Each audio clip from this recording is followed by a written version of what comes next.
अक्षय तृतीया की कहानी। नमस्कार दोस्तों, आपका बहुत बहुत स्वागत है एक कदम आध्यात्मिक की ओर में। दोस्तों, युधिष्ठिर के पास एक अक्षय पात्र था, जिसके कारण उनके पास भोजन की कभी कमी नहीं होती थी। उनके पास अक्षय पात्र कैसे आया, अक्षय तृतीया की कहानी क्या है और भगवान परशुराम का अक्षय तृतीया से क्या संबंध है, आइए जानते हैं इस कहानी में। अक्षय का अर्थ होता है जिसका कभी क्षय ना हो, यानी नाश ना हो, जो कभी खत्म नहीं किया जा सकता, यानी अविनाशी। अक्षय पात्र एक ऐसा पात्र होता है जिसमें कभी भी अन्न या जल समाप्त नहीं होता। जब भी भोज्य पदार्थ निकाला जाए तो मनचाही भोज्य वस्तु निकलती है। पौराणिक समय में ऋषि मुनियों के पास ऐसा पात्र हुआ करता था। माना जाता है अभी भी हिमालय एवं नीलगिरी के साधुओं के पास ऐसा पात्र होता है। यह पात्र सूर्य देव के आशीर्वाद से ही प्राप्त होता है। युधिष्ठिर को अक्षय पात्र वरदान स्वरूप सूर्य देव से मिला था। सूर्य देव ने युधिष्ठिर को अक्षय पात्र अक्षय तृतीया के दिन युधिष्ठिर की भक्ति से प्रसन्न होकर प्रदान किया था। जब युधिष्ठिर अपने चारों भाइयों एवं पत्नी सहित वनवास कर रहे थे, उस समय भ्रमणशील साधु संत उनसे मिलने आया करते थे। वे जानते थे धर्मराज हमें भूखा एवं कष्ट में नहीं रखेंगे, वे हमारा स्वागत करेंगे। इसी भाव से साधु सन्यासी संत सभी पांडवों की कुटिया में आते थे, परंतु वन में इतने लोगों के लिए भोजन सदैव बनाकर रखना कठिन कार्य था। एक बार धर्मराज युधिष्ठिर के पुरोहित महर्षि धौम्य अपने शिष्यों सहित उनकी कुटिया में आए।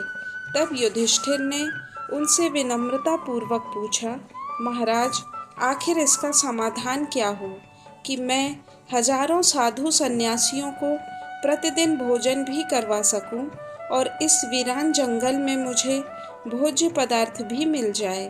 तब पुरोहित धौम्य ने उन्हें अक्षय पात्र के बारे में बताया। महर्षि धौम्य के बताए अनुसार युधिष्ठिर ने सूर्य देव के 108 नाम का जाप करते हुए सूर्य देव की आराधना की। अंततः उनकी आस्था, श्रद्धा, भक्ति और तपस्या से भगवान सूर्य प्रसन्न होकर युधिष्ठिर के पास प्रकट हुए। प्रकट होकर सूर्यदेव ने युधिष्ठिर से पूछा, हे धर्मराज, इस पूजा अर्चना का आशय क्या है? तब युधिष्ठिर ने हाथ जोड़कर सूर्यदेव से कहा, हमारी कुटिया में प्रतिदिन इतने सारे साधु सन्यासी संत जन आते हैं, मैं अपने परिवार सहित जंगल में विहार करता हूँ। इतने सारे लोगों के लिए भोज्य पदार्थ एकत्रित करना और सदैव पका हुआ भोजन तैयार करना कठिन हो जाता है।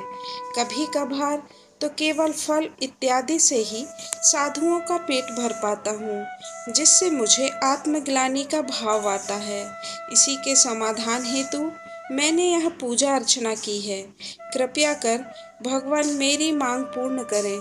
तब सूर्यदेव ने एक तांबे का पात्र युधिष्ठिर के हाथ में रख दिया और कहा, हे युधिष्ठिर, तुम मेरे लिए पुत्र तुल्य हो, मैं तुम्हारी कामना पूर्ण करता हूँ। यह अक्षय पात्र है। 12 वर्ष तक मैं तुम्हें इसी पात्र से अन्न दान करूँगा। तुम्हारे पास अन्न, फल, शाक आदि 4 प्रकार की भोजन सामग्रियाँ तब तक अक्षय रहेंगी जब तक द्रौपदी भोजन प्राप्त नहीं कर लेती। अक्षय पात्र से सामग्रियाँ तब तक ही अक्षय रहेंगी जब तक द्रौपदी परोसती रहेगी। इस अक्षय पात्र को पकड़ युधिष्ठिर बड़े ही प्रसन्न हुए। हाथ जोड़कर सूर्यदेव को प्रणाम किया और धन्यवाद किया। अक्षय तृतीया को भगवान परशुराम का जन्म भी हुआ था। परशुराम जी चिरंजीवी हैं, इसलिए इसे चिरंजीवी तिथि कहा जाता है। सनातन धर्म के अनुसार अक्षय तृतीया को शुभारंभ का पर्व माना जाता है।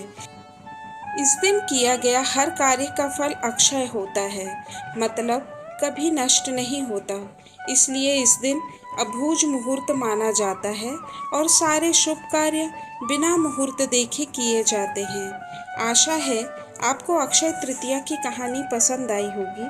कृपया वीडियो को लाइक, शेयर और सब्सक्राइब जरूर करें। धन्यवाद। नमस्कार।